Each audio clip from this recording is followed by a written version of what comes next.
Pero en el proceso civil. Estimado doctor, el día de hoy mis compañeros y yo hablaremos sobre la responsabilidad del heredero en el proceso civil. Para ello he tenido a bien primero mencionar los artículos en los que se encuentran contenidos los principios referidos a esta responsabilidad.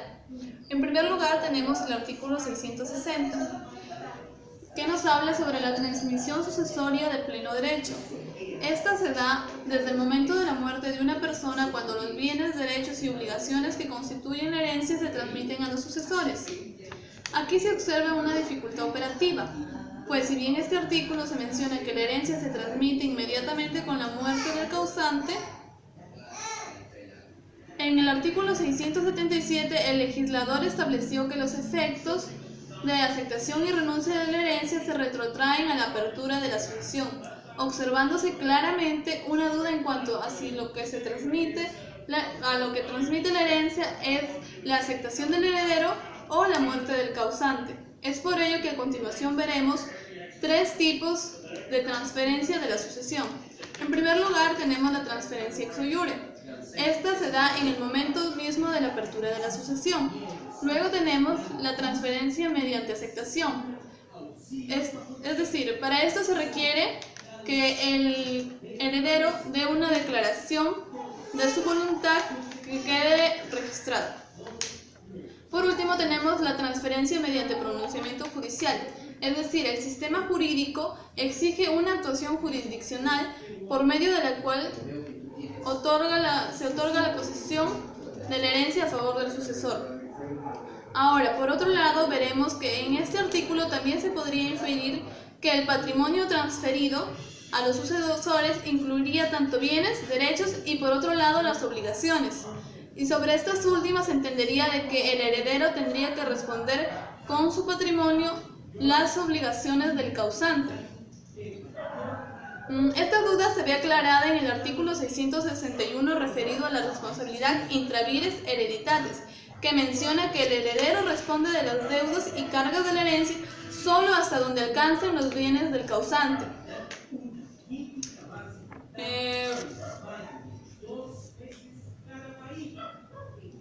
Claro, porque la herencia solo importa en los activos y nunca en los pasivos, pues estos siempre se verán saneados hasta donde alcanza el patrimonio, y este principio otorga a los herederos un beneficio o defensa, pues impone un límite de cobro a los acreedores del causante a través de la prueba del exceso. En nuestro ordenamiento jurídico, este principio es aplicado como una norma general, salvo en los casos en los que el heredero se ve inmerso en las causales del artículo 662, en cuyo caso se vería incluido en otro principio, que se llama la responsabilidad ultra vires hereditatis. Muy al contrario, en otros ordenamientos jurídicos, como es el ordenamiento italiano, en el Código Civile nos menciona de que la norma general es ultra vires hereditatis. Es por ello de que para que el heredero no cubra con su patrimonio las obligaciones del causante, debe asumir por escrito el beneficio de inventario. Y en nuestro ordenamiento este beneficio se extiende por naturaleza al heredero, salvo que éste ejecute algún comportamiento que ocasione su pérdida, como son los regulados en el artículo 662. Es decir, cuando oculta dolosamente bienes hereditarios, o cuando simula deudas o dispone de los bienes dejados por el causante en perjuicio de los derechos de los acreedores de la sucesión. Es por ello que, a modo de sanción, cuando el heredero incurre en estas causales, deberá asumir el exceso de las deudas del causante, independientemente de su responsabilidad penal. Ante lo dispuesto en este último artículo, surge la siguiente interrogante. ¿Qué sucede cuando algunos heredan bajo la responsabilidad intra vires hereditatis y otros bajo la responsabilidad ultra vires hereditatis por haber realizado dichos actos? Pues ateniéndonos a nuestro principio de equidad, podríamos asumir de que el heredero que incurre en falta tendría que asumir la totalidad. En el caso de que con equidad veamos este caso, se tendría que el heredero que actúe con ultra vires hereditatis tendría que asumir en la proporción a la participación de la herencia. Sin embargo, la ley no es clara en este caso y se podría dar una interpretación temeraria asumiéndose de que el heredero ultra vires hereditatis debería responder la totalidad de las obligaciones del causante. Bueno, eso es todo en cuanto puedo informar y mis compañeros brindarán mayor información respecto a otros puntos referidos al presente tema. Muchísimas gracias. Con la exposición respecto a la responsabilidad del heredero en el proceso civil, en el artículo 663 del Código Civil establece cuál es el juez el que va a conocer los procesos sucesorios. Es el juez del último domicilio del causante. La transmisión sucesoria se da por la muerte del causante y esto va a dar como consecuencia que a los herederos se le transmitan tanto los derechos y obligaciones, además de las acciones. Existen dos tipos de acciones en el cual se le van a transmitir a los herederos. La primera acción es la acción la cual va a continuar las acciones realizadas por el causante. Son acciones individuales y se va a ejercer sobre bienes determinados. La segunda acción es una acción ya propia del heredero, en el cual se va a dar por la muerte del causante. Estas son de un tipo general e indeterminados y se va a ejercer sobre la totalidad de los bienes. La petición de herencia o petito hereditatis, como se conoció en el derecho romano, es la acción en la cual va a ejercer un heredero contra otro heredero para concurrir con él o excluirlo según sea mejor su derecho. Está establecido en el artículo 664 del Código Civil, en la cual establece que esta acción lo va a ejercer el heredero que no posee los bienes contra quien lo posee, por un título sucesorio, en el cual, es decir, que va a ejercer la masa hereditaria, va a poseer la masa hereditaria. En este caso, estas pretensiones van a ser de carácter imprescriptible y se van a tramitar mediante el proceso de conocimiento. Las características que establece la petición de herencia son que se dan por una sucesión mortis causa. El heredero demandante tiene que poseer esa calidad de heredero por un título sucesorio y no debe poseer los bienes. Y el heredero demandado debe poseer los bienes por un título sucesorio. Además tiene un carácter real y tiene una proyección global de todos los bienes, es decir, se va a ejercer sobre toda la masa hereditaria. El fundamento jurídico de la petición de herencia se da en el acervo sucesorio, en el cual se va a ejercer por un título sucesorio. La naturaleza jurídica, algunos doctrinarios señalan que existen tres tipos: la real, la personal y la mixta. La real está apoyada por la doctrina francesa y argentina, en la cual señala que no existe un carácter obligacional entre los herederos, sino solo se busca la restitución de los bienes, es decir, de la masa hereditaria. En la personal no tiene mucho apoyo doctrinario, ya que señala que se le busca que se le dé la calidad de heredero al heredero demandante. Y la mixta, como su mismo nombre lo dice, tiene unos rasgos personales como reales. Luhmann señala en un comentario al Código Civil que existen dos tipos de legitimaciones, una legitimación activa y una legitimación pasiva. Él manifiesta que la legitimación activa está dada por el heredero demandante, es decir, el que tiene la calidad de heredero pero no posee los bienes. Y la legitimación pasiva es la que se va a ejercer contra el heredero demandado, en el cual va a poseer los bienes y no le va a reconocer la calidad de heredero al heredero demandante. Muchas gracias. Le doy pase a mi compañero Milko. Bueno, continuando con la exposición, ahora tocaré el tema de la acción reivindicatoria. La acción reivindicatoria es aquella que ejercita el heredero contra el tercero que sin buena fe ha adquirido los bienes hereditarios por efectos de contratos a título particular, oneroso, ¿no?, celebrados con el heredero aparente que ha entrado en posesión de ellos, ¿no?, o que entró en posesión de ellos, ¿no? Esta acción reivindicatoria se encuentra en el artículo 665 del Código Civil, de la cual se desprenden las siguientes. La primera regla es que el adquiriente a título oneroso de mala fe está obligado a restituir el bien, así como también al pago de una indemnización, así como la devolución de los frutos percibidos por este bien, ¿no? La segunda regla es que el adquiriente a título gratuito de buena fe queda únicamente obligado a la devolución del bien. La tercera es que el adquiriente a título gratuito de mala fe queda obligado a restituir el bien, a devolver los frutos percibidos, así como también al pago de una indemnización, ¿no?, por los perjuicios irrogados. Y la cuarta es que el adquiriente a título oneroso de buena fe este mantiene sus derechos, pero queda obligado a pagar el saldo del precio, ¿no? Y si es que lo hubiere, este pago es hacia el heredero verdadero, ¿no? Ahora, hablemos de la naturaleza de la acción reivindicatoria. La acción reivindicatoria tiene una naturaleza real, ¿no? Porque se fundamenta en los derechos de posesión y así como también en los derechos de propiedad que tienen los herederos, ¿no? Sobre los bienes hereditarios, ¿no? Y bueno, entonces pasemos al siguiente punto, que son las características comunes entre la acción reivindicatoria y la acción petitoria, ¿no? Ahora, las características comunes entre la acción petitoria y la acción reivindicatoria son las siguientes: que ambas acciones son inherentes a la calidad de heredero. La otra característica es que tienen su fundamento en los derechos de propiedad y posesión de los herederos sobre la masa hereditaria. Y la última característica común entre ambas es que procesalmente les corresponde el mismo procedimiento, pues ambas son pretensiones que se tramitan como proceso de conocimiento. Ahora veamos mencionemos cuáles son las diferencias entre la petitoria y la acción reivindicatoria, ¿no? La acción petitoria se dirige contra los coherederos y la reivindicación contra los terceros adquirientes a título oneroso o contra poseedores sin título, ¿no? La siguiente diferencia es que en la acción petitoria el demandado pone su título de heredero, ¿no? En cambio, en la acción reivindicatoria se opone el título de propiedad o tan solo el de posesión.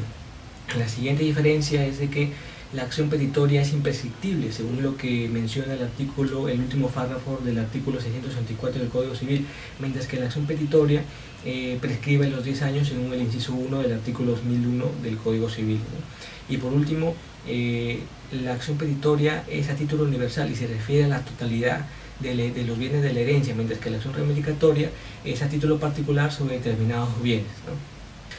Bueno, durante la exposición hemos encontrado términos como heredero aparente, verdadero, forzoso, voluntario. Entonces hay que tener en cuenta lo siguiente, ¿no? Que los herederos forzosos son la esposa, la cónyuge, los hijos, los descendientes, los padres o los ascendientes del causante, ¿no? Esos vienen a ser los herederos forzosos o también llamados voluntarios, mientras que los herederos no forzosos o voluntarios, o también llamados aparentes, vienen a ser los hermanos, los tíos, los sobrinos y los primos hermanos del causante, ¿no? Y bueno, para culminar, quisiéramos, a nivel de grupo hemos tenido en cuenta la casación 540-2014 de Huánuco, ¿no? Que esta menciona 5 elementos para poder determinar fundada, ¿no?, cualquier requerimiento de una reivindicación, ¿no? Entonces, estos 5 elementos son los siguientes. El primer elemento es el sujeto activo, ¿no?, que viene a ser el heredero verdadero.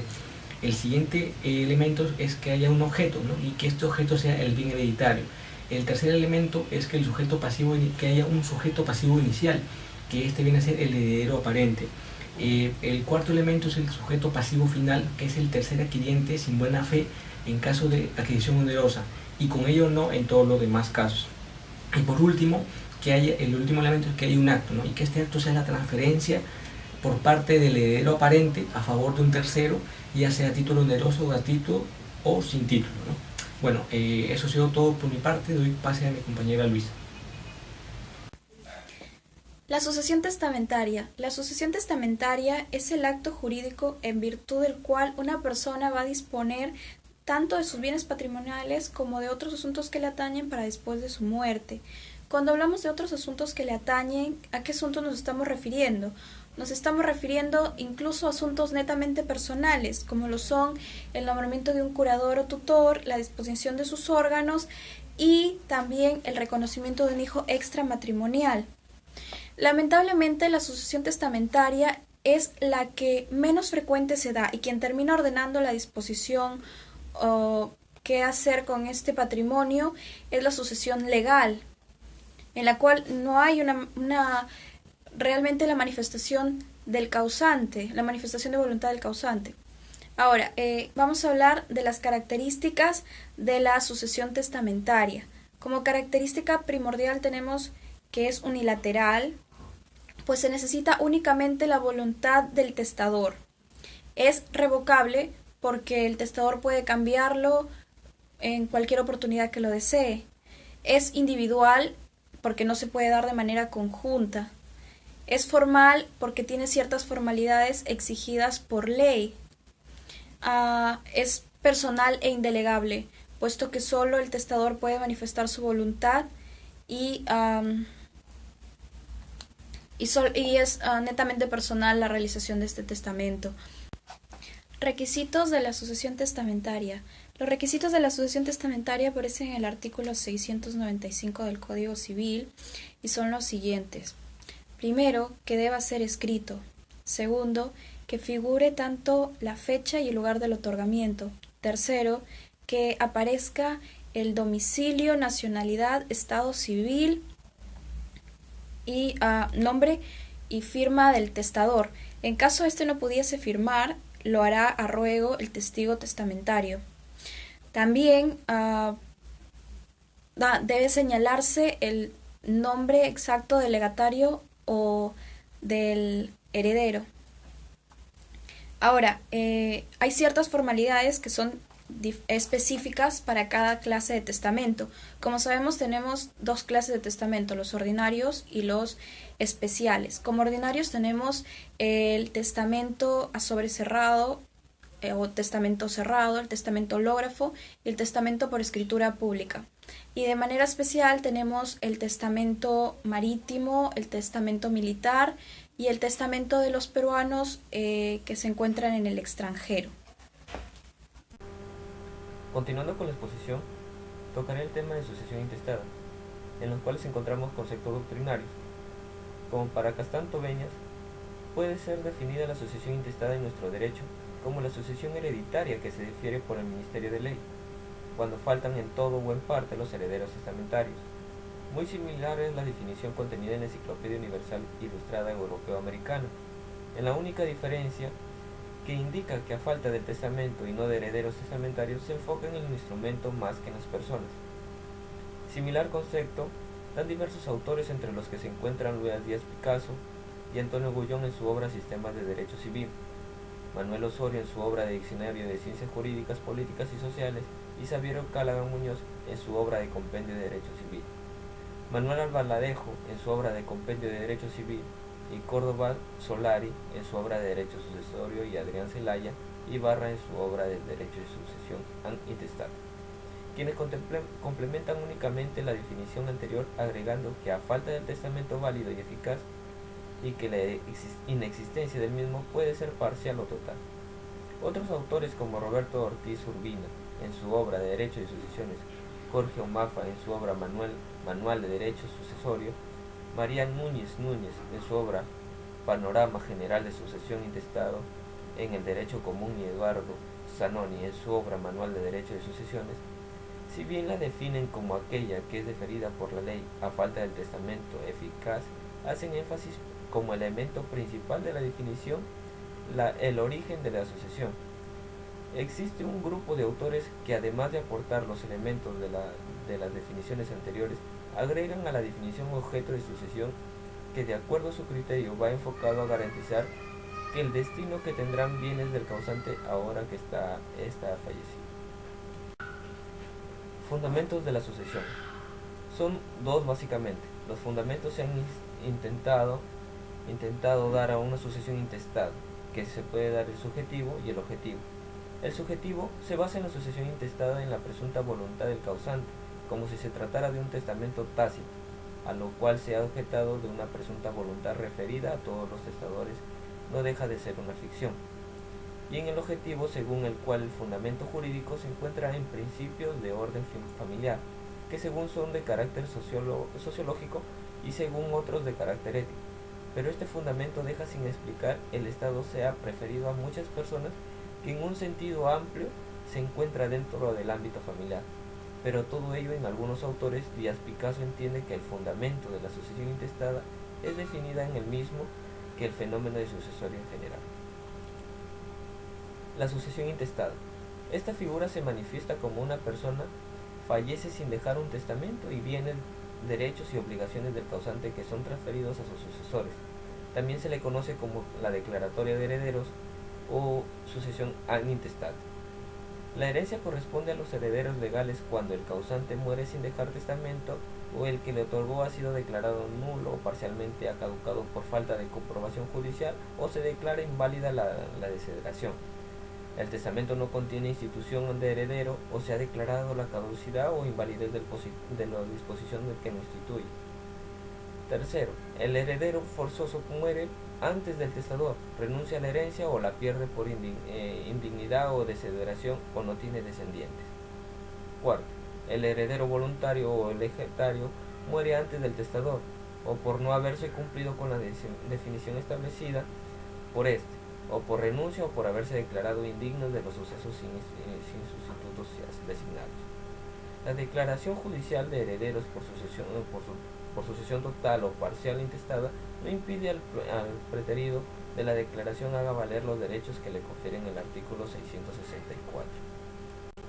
El orden sucesorio previo al cumplimiento del trámite correspondiente es herederos del primer orden, los hijos y demás descendientes; del segundo orden, los padres y demás descendientes; del tercer orden, que es el cónyuge, y el cuarto y el quinto, sexto orden respectivamente; los parientes colaterales del segundo, tercer y cuarto grado de consanguinidad.